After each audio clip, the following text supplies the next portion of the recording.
Students, you must be wondering what is there to detect in tones. इतने सारे videos कर लिए tones के, अब कौन सी टोन मैम? आप देख रहे हैं कि मेरा थ्रोट भी पूरा तरह से चोक हो गया टोन्स को करा के।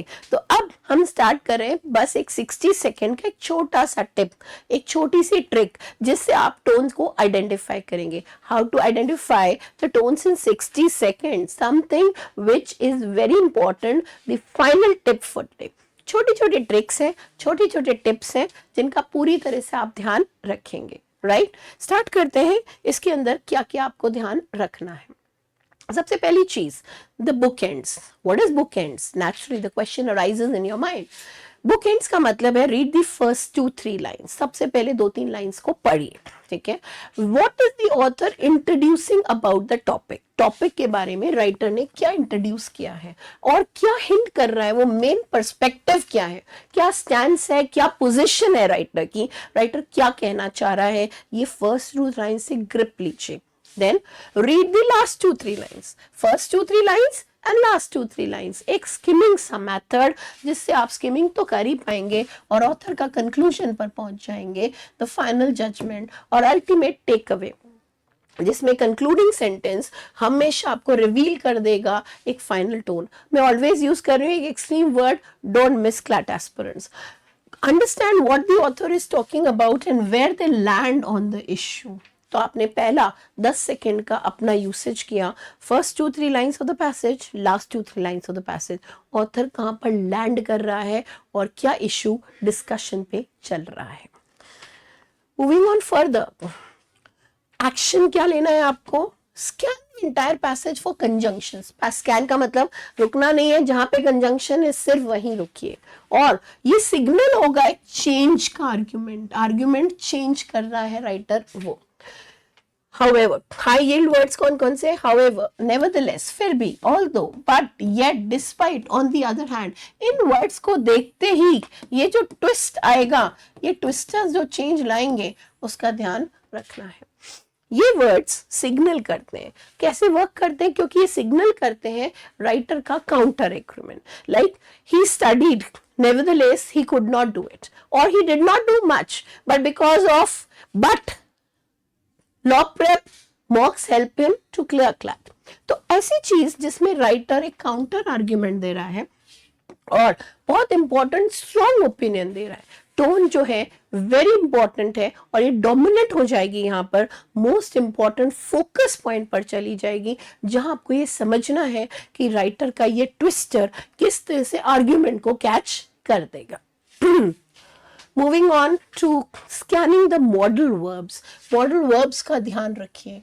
मे, might, will, would, shall, should, can, could, yes, ये बचपन के छोटे छोटे मॉडल्स हमें हेल्प करते हैं समझने के लिए, चीज को जानने के लिए, और क्या कहना चाह रहा राइटर उसके लिए, क्या नेसेसिटी है, क्या पॉसिबिलिटी है, क्या मिशन है, ये पॉइंट ऑफ व्यू आपको क्लियर करेगा।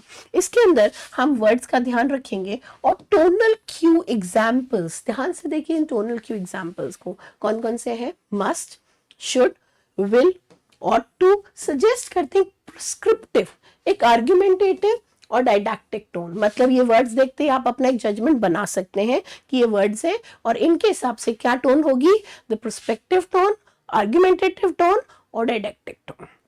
अगर लो सर्टेनिटी है, जैसे कि हम इन टेंटेटिव वर्ड से ले सकते हैं, that is might, may, could, perhaps, ये सजेस्ट करते हैं स्पेक्यूलेटिव टोन। देखिए मैं आपको वर्ड्स दे रही हूँ, उन वर्ड से आप कैसे डिटेक्ट कर पाएंगे टोन को, वो समझा रही हूँ।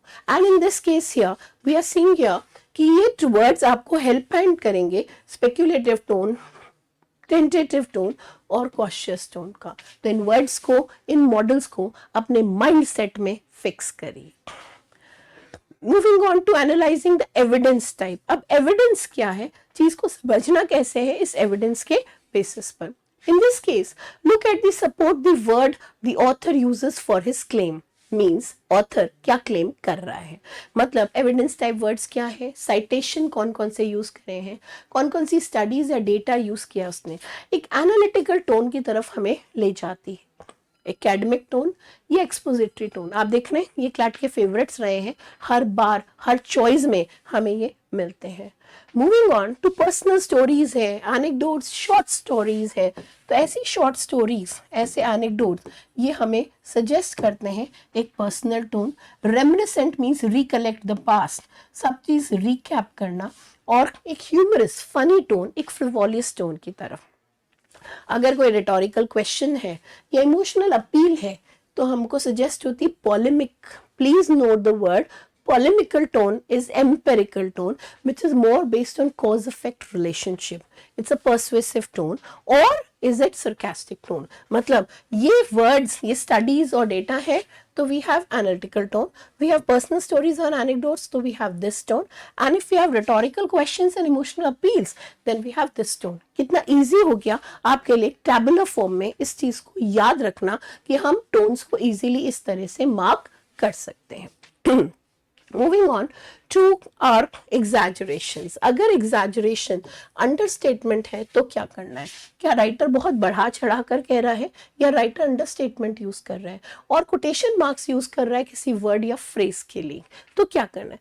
राइटर इसको एक पॉजिटिव टर्म दे रहा है सराउंडिंग टेक्स्ट को, इस टोन के अंदर राइटर सरकाज़म यूज कर रहा है या अपने पॉइंट को समझा रहा है। जो प्लान है, मास्टरपीस ऑफ ब्यूरोक्रेटिक इनकॉम्पिटेंस, अगर आप ये लाइन कह रहे हैं कि क्या प्लान बनाया था उसने, ये प्लान शो करता है कि ब्यूरोक्रेसी हमारी कितनी इनकॉम्पिटेंट है।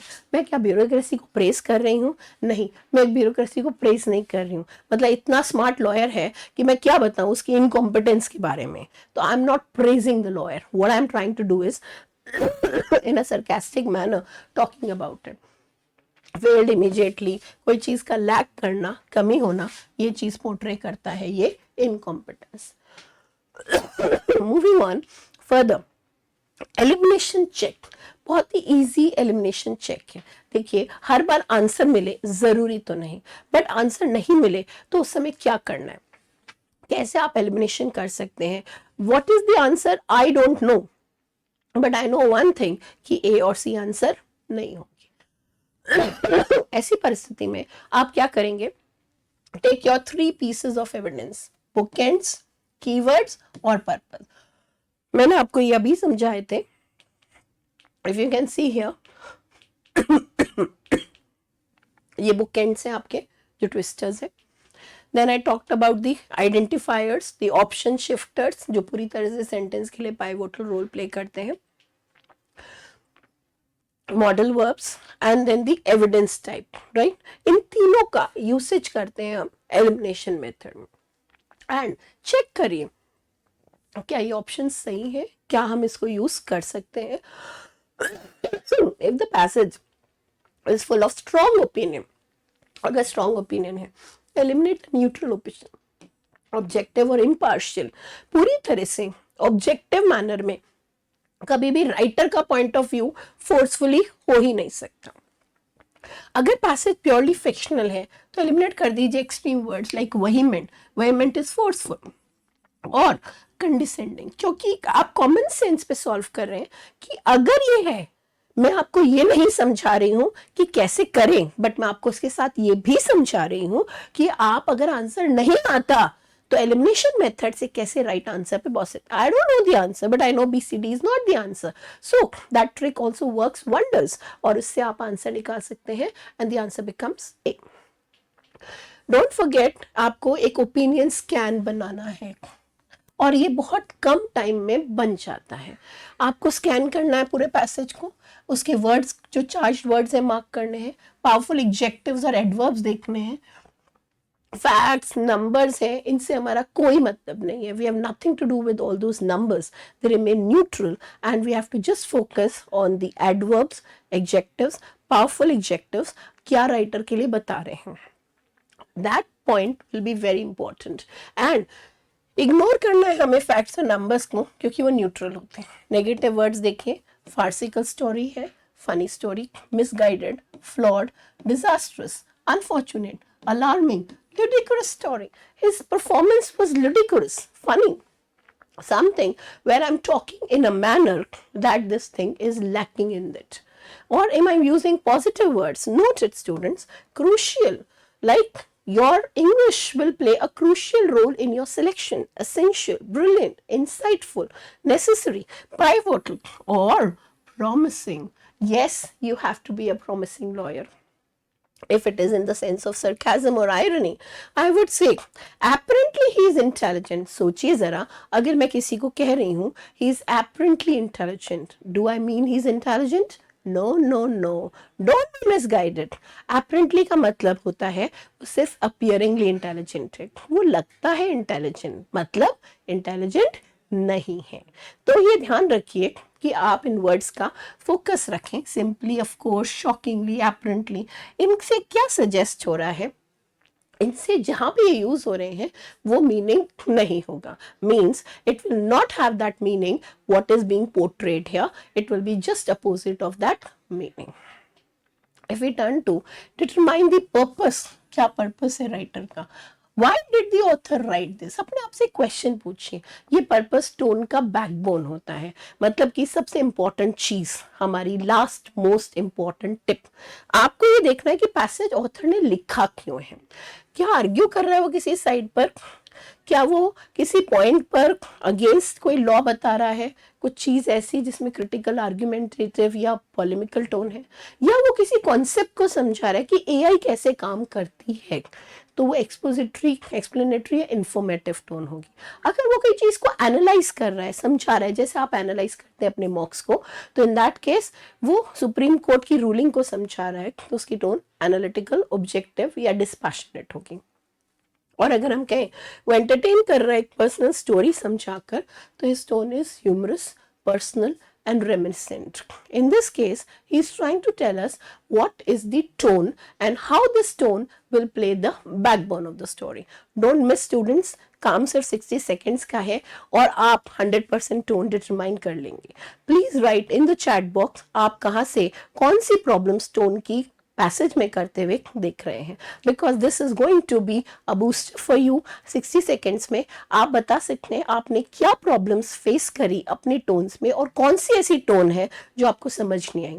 Do write to me about your doubts and your examples related to these tones. Right, thank you.